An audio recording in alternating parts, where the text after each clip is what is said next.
There is a combination of two medicines that can kill you. One of them is in the pocket or the bedside drawer of a great many men over 60. The other is a heart medication that millions of Americans take. Taken together, they can drop your blood pressure so far and so fast that you do not recover. People have died this way. And the reason it keeps happening is not that the danger is unknown.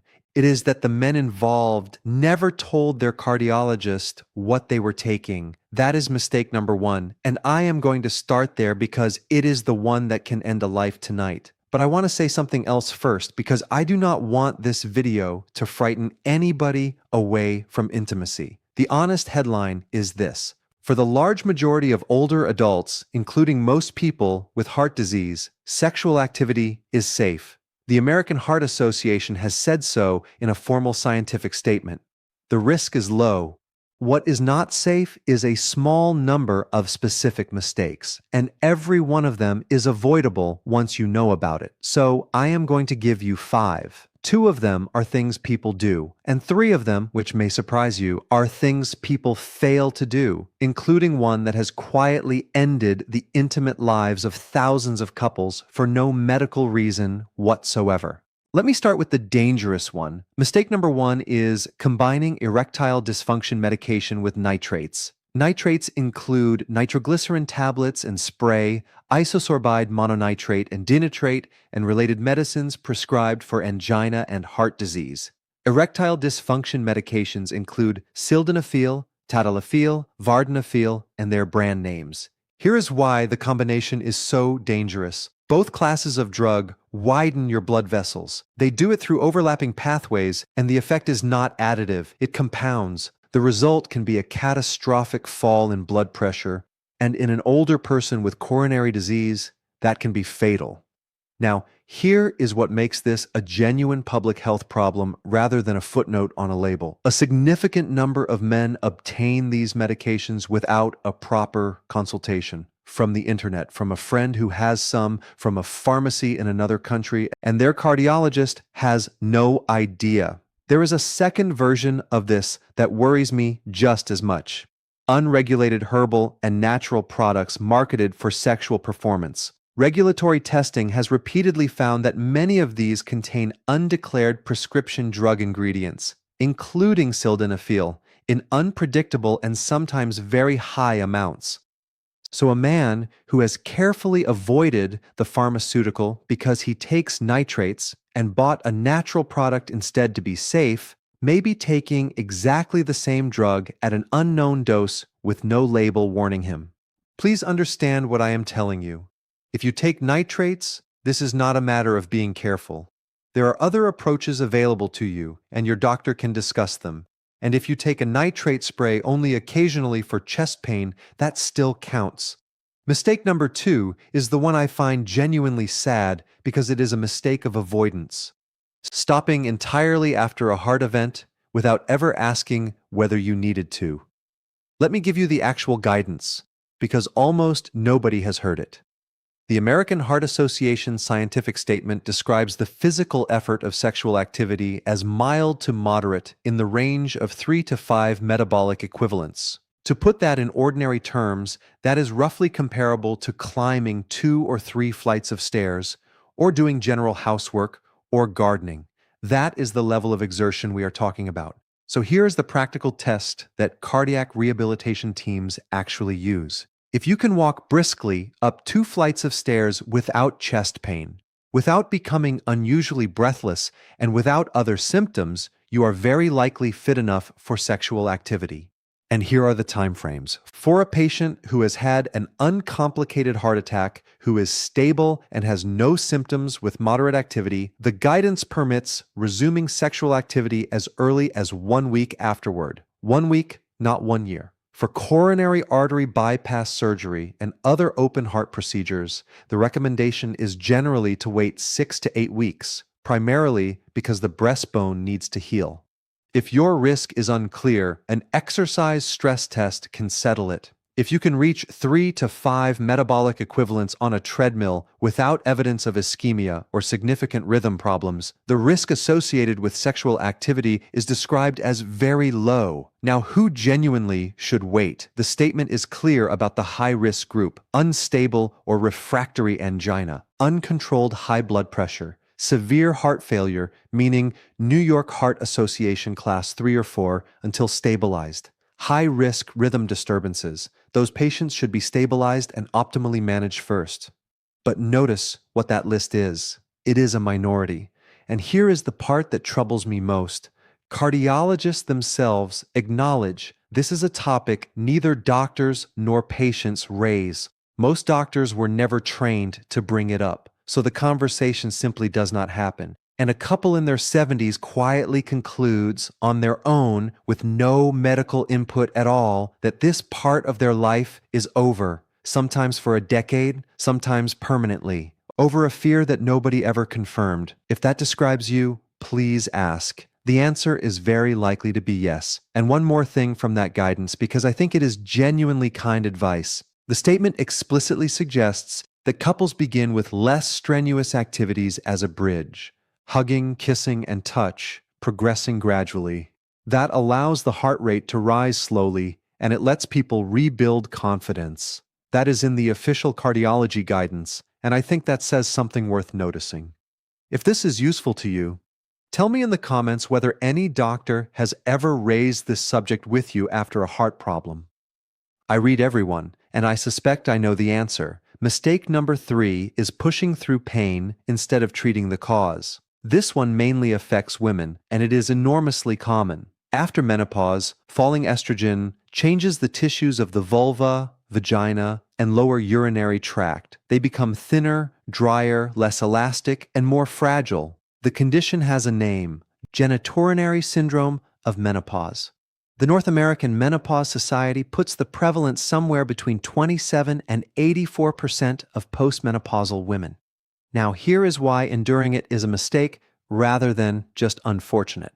Unlike hot flushes, which usually fade over time, this condition is progressive. It does not resolve on its own. Waiting makes it worse, not better. And there is a second consequence. Pain during intimacy creates anticipation of pain, which creates muscle tension, which creates more pain. That cycle becomes harder to unwind the longer it runs. Meanwhile, the treatments are straightforward. Vaginal moisturizers used regularly and lubricants used at the time help many women with mild symptoms and are available without a prescription. For moderate to severe symptoms, there are low-dose vaginal estrogens, vaginal DHEA, and an oral medication called ospemifene. The reviews describe this condition over and over as underdiagnosed and undertreated. Not because treatment is unavailable, because nobody says anything. So here is the sentence, and I want you to use it. Say to your doctor, I think I may have genitourinary syndrome of menopause, and I would like to discuss treatment. Ask by name.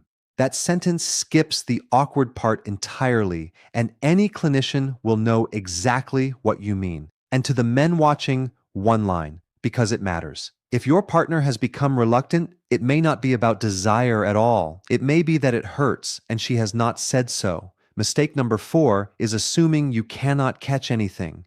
And I want to give you the actual data here, because when I looked it up, it was more striking than I expected. The Centers for Disease Control has tracked sexually transmitted infections by age group. Among Americans aged 55 and older, rates of chlamydia, gonorrhea, and syphilis more than doubled over the 10 years from 2012 to 2022. Among those aged 65 and older specifically, one analysis reported that between 2010 and 2023, chlamydia cases more than tripled, gonorrhea cases increased roughly 6-fold, and syphilis cases rose nearly 10-fold.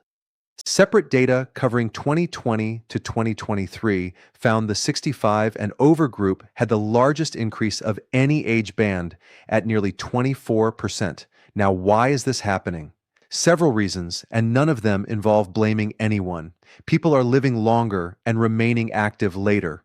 Treatments for erectile dysfunction and for vaginal dryness have extended people's sexual lives, which is a good thing.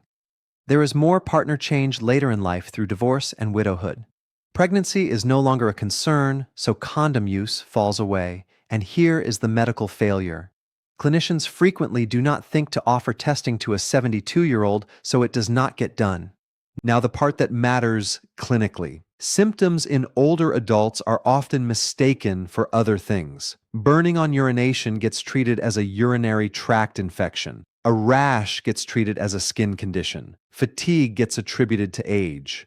That delays diagnosis, and untreated syphilis in particular can cause serious cardiovascular and neurological damage over time.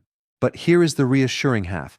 These infections are, for the most part, straightforwardly curable. Gonorrhea and syphilis are treated with injections, chlamydia with tablets, short courses, high cure rates. So if you have a new partner later in life, testing is a reasonable and unremarkable thing to request, and there is nothing undignified about it. Ask for a full sexual health screen. If your doctor seems surprised, that is a reflection of their assumptions, not of your judgment. And mistake number 5, which underlies all of the others, not telling your doctor anything about this at all. Let me give you 3 specific reasons this costs people. First, medications. A very large number of common prescriptions affect sexual function, including certain blood pressure medications, particularly older beta blockers and thiazide diuretics, many antidepressants, some prostate medications, and antihistamines. People take these for years, assume the change is their age, and never mention it. Frequently, there is an alternative within the same class with a lower burden of these effects, a switch, not an addition, but that can only happen if your doctor knows. Second, warning signs get missed. Erectile difficulty that develops gradually is often the earliest sign of cardiovascular disease, because the arteries supplying the penis are narrower than the coronary arteries and show narrowing first. That is not a reason for panic, it is a reason for a cardiovascular assessment, and it is genuinely useful early information. I have made a separate video about that link. Similarly, any bleeding after menopause is never normal and always needs investigation, however slight and however easily explained away. Third, self-medication fills the silence. The men buying pills from unregulated websites are usually doing it because they could not face the conversation, not because they enjoy the risk. Which brings us right back to mistake number 1. 3 honest statements before I close. The cardiac guidance I described applies to typical cases, and your own cardiologist knows your heart, and I do not. Guidelines are updated over time, and the American Heart Association's statement I referenced dates from 2012, though its core recommendations remain in wide use. And this video is education, not medical advice. I am a physician, but I am not your physician. Now, the symptoms that mean you stop and seek help. Chest pain, pressure, or tightness during or after intimacy is not something to wait out. Severe breathlessness, dizziness, or fainting. Any bleeding after menopause. New pain that lubricants do not resolve. A new lump or skin change. And for men, an erection lasting more than 4 hours is a genuine emergency called priapism, which can cause permanent damage, and it requires an emergency department, not a wait and see. Let me finish with the point of all this. I called this video 5 mistakes, and 2 of them are things people do. But 3 of them are things people do not do. Not asking after a heart attack. Not treating pain that is treatable. Not telling anyone. And in my experience, those 3 cause far more harm across a population than the dramatic drug interaction does, simply because they are so much more common. For the great majority of you, sexual activity at 65, 75, or 85 is safe. Your heart can manage it. The evidence says so. What ends most people's intimate lives is not their cardiovascular system. It is a question nobody asked, and an answer nobody gave. So ask. Tell me in the comments which of the 5 surprised you most. And if it was the 1-week figure after a heart attack, I would like to know, because I think a great many people have been waiting a very long time for permission that was always available. Take care of yourselves. and I will see you in the next one.